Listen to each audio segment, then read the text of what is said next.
nous fait quand on a prié, il nous délivre de la peur, cette peur qu'on a tout le temps en nous disant mais comment je vais faire pour arriver là, comment je vais faire pour réussir.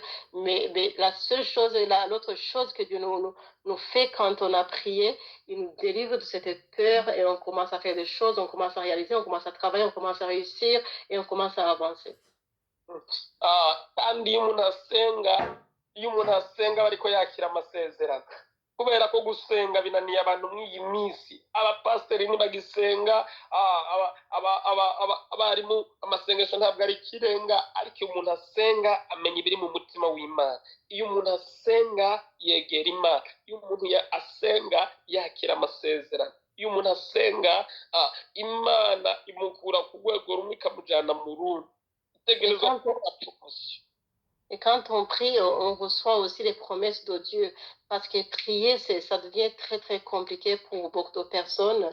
Il y a même des serviteurs de Dieu qui ne prient plus. Il y a des pasteurs qui ne prient plus. Mais quand on prie, on sait très bien qu'on va avancer et Dieu nous se montre et Dieu se montre dans tout ce que nous faisons.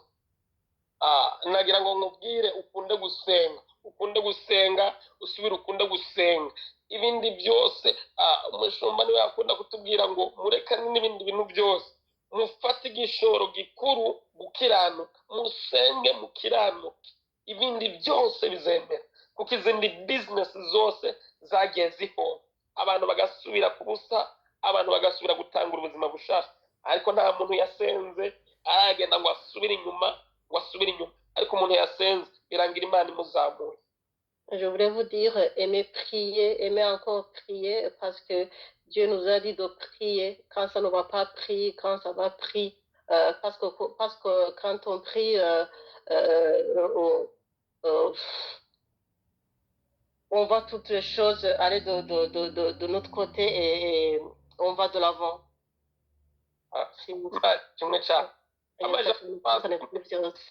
Amajambo twasomye yo mu gitabo cy'Abaheburayo 11:26 hatubwiye ku mugabo yitwa Mose. La parole qu'on a lue dans Hébreu, la parole nous a parlé sur Moïse.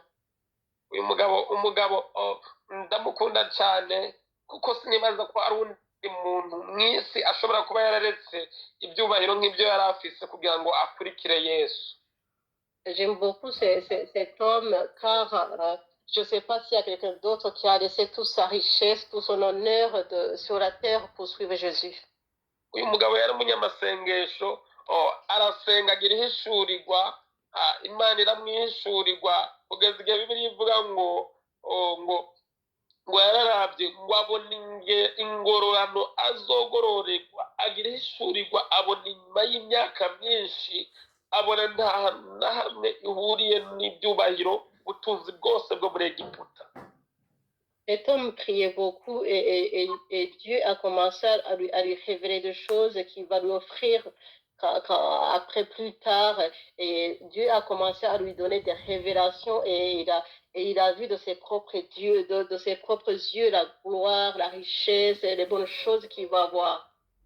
Uyu mugabo yitwa Mose Imana yari yaramugiriye ubuntu sinibaza ko mu gihe ciwe cyangwa no mu bihe byakurikiye hari umuntu yigeze agira faveur nk'iyo Mose yagize.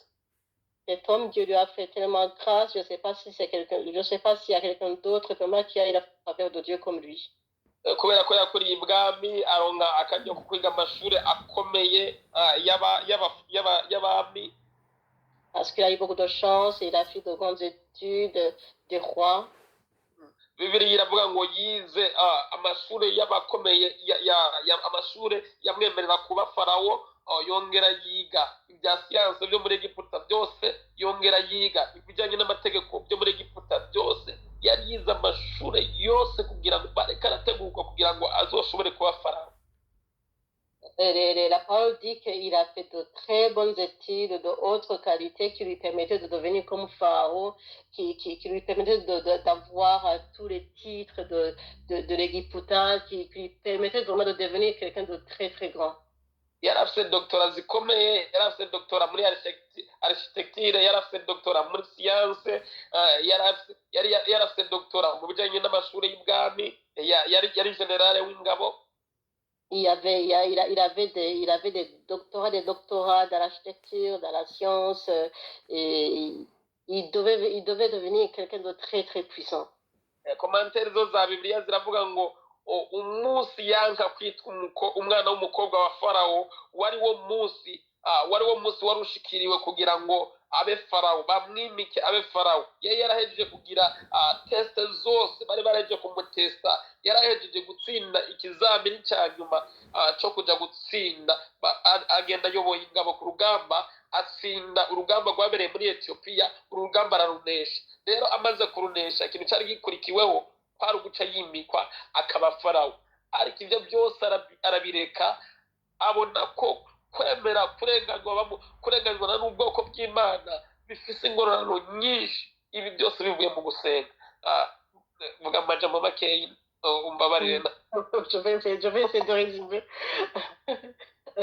Il a été testé vraiment dans tous les sens. Il a été tenté par la femme de Pharaon, mais il n'a pas péché. Il a été testé de toute manière, mais il a vu que tout ça, ça sert à rien. Et après tout ça, en plus, il devait régner, on devait lui donner la couronne et tout pour qu'il soit roi. Mais tout ça, il a dit, ça sert à rien. Il m'a dit, moi, c'est servir Dieu et suivre Dieu. kiriya gihe Egiputa aragira ngo mbabwire yari sinzi igihugu gikomeye cyane kuri iyi si ariko ndagira ngo ni Amerika. Egiputa kiriya gihe nta kindi gihugu cyari gikomeye nka Amerika. Ibaze umuntu kubera ibintu byo gusenga aragenda areka ibyubahiro byose areka nko gukurikira dufate nk'ubu nka Trump ukamenya ko ejo ari uzomukurikira ariko ibyo byose kubera gusenga ukabishyira hasi ukavuga ngo ndagomba gutumbira Yesu. Et l'Égypte, c'était un grand pays très, très puissant. C'était comme l'Amérique aujourd'hui. Mais il a regardé tout ça. C'était un grand pays. Il voyait qu'il y avait beaucoup d'opportunités. Mais il a tout regardé. Il a dit non, moi j'ai choisi de prier et j'ai choisi de suivre le Seigneur. Nagira ngo mubwire Imana iha agaciro ibintu tureka. Nagira ngo mubwire icyubahiro cyawe waretse ugakurikira Yesu, amanyanga yawe waretse yose. Ibyo byose Mose yaberetse kubera ko byari byo muri Egiputa. Nagira ngo mubwire ubutunzi bwawe wasize hasi, icyubahiro cyawe wasize hasi, amashuri yawe, ibintu byose wasize hasi ukabidepoza ugatumbira Yesu. Yesu azobigushumbusha umurengera. Je voulais vous dire tout ce que vous avez laissé, les études, les fraudes, le vol, tout ce que vous avez laissé pour suivre le Seigneur, tout ce que vous avez laissé pour prier, pour demeurer, pour chercher le Seigneur. Je voulais vous dire, vous allez avoir une récompense de Dieu. Mose Imana yamugiriye neza sinzi ko ari mu bakozi b'Imana bakomeye muri Bibiliya nagira ngo nkubwire ko Mose afata mu myanya ya mbere. Dieu a béni Moïse. Je voulais vous dire que parmi tous les disciples, tous les hommes de Dieu qui ont existé dans la Bible, et Mose devient en premier lieu. Kubera ko yasenze. Parce qu'il a beaucoup prié. Iyo umuntu yasenze gusenga kuragenda kukarenga amasengesho yo ku giti ciwe amasengesho akagenda no ku bana tuzobyara. Quand on a prié, notre prière va loin jusqu'à nos enfants, jusqu'à nos arrière-petits-enfants. Nagira ngo nkubwire ko amasengesho uri kurasenga none ntabwo azogarukira kuri wewe n'ababanyi bawe bazojya ku byo wasenga ku masengesho yawe aya nyine uri kurasenga ababanyi bawe